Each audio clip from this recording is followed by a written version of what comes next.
اپنے اندر کے ہوا نکال دیں، خوش رہیں گے۔ ایک اسکول نے اپنے نوجوان طلباء کے لیے تفریح سفر کا انعقاد کیا۔ راستے میں ان کا گزر ایک سرنگ سے ہوا جس کے نیچے سے بس ڈرائیور پہلے بھی گزرتا تھا۔ سرنگ کے دہانے پر 5 میٹر اونچائی لکھی تھی۔ ڈرائیور نے نہیں روکا کیونکہ بس کی اونچائی بھی 5 میٹر تھی، لیکن اس بار بس سرنگ کی چھت سے رگڑ کر درمیان میں پھنس گئی، جس سے بچے خوف و ہراس میں مبتلا ہو گئے۔ بس ڈرائیور کہنے لگا، ہر سال میں بغیر کسی پریشانی کے سرنگ عبور کرتا ہوں، مگر اب کیا ہوا؟ ایک آدمی نے جواب دیا، سڑک پکی ہو گئی ہے، اس لیے سڑک کی سطح تھوڑی بلند ہو گئی ہے۔ وہاں رش لگ گیا۔ ایک شخص نے بس کو باہر نکالنے کے لیے اپنی کار سے باندھنے کی کوشش کی، لیکن ہر بار رگڑ کی وجہ سے رسی ٹوٹ جاتی۔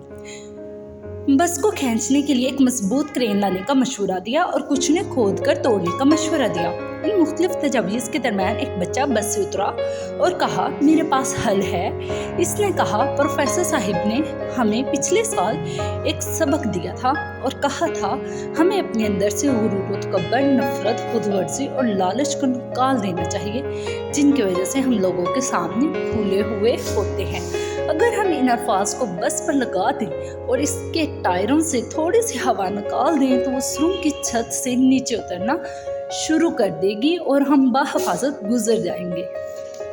بچے کے شاندار مشورے سے ہر کوئی حیران رہ گیا اور واقعی بس کے ٹائروں سے ہوا کا دباؤ کم کیا گیا تو بس سرنگ کی چھت کی سطح سے نیچے گزر گئی اور سب بحفاظت باہر نکل آئے۔ ہمارے مسائل ہم میں ہیں، ہمارے دشمنوں کی طاقت میں نہیں، اس لیے اگر ہم اپنے اندر سے غرور اور باطل کی ہوا کو نکال دیں گے تو دنیا کی اس سرنگ میں سے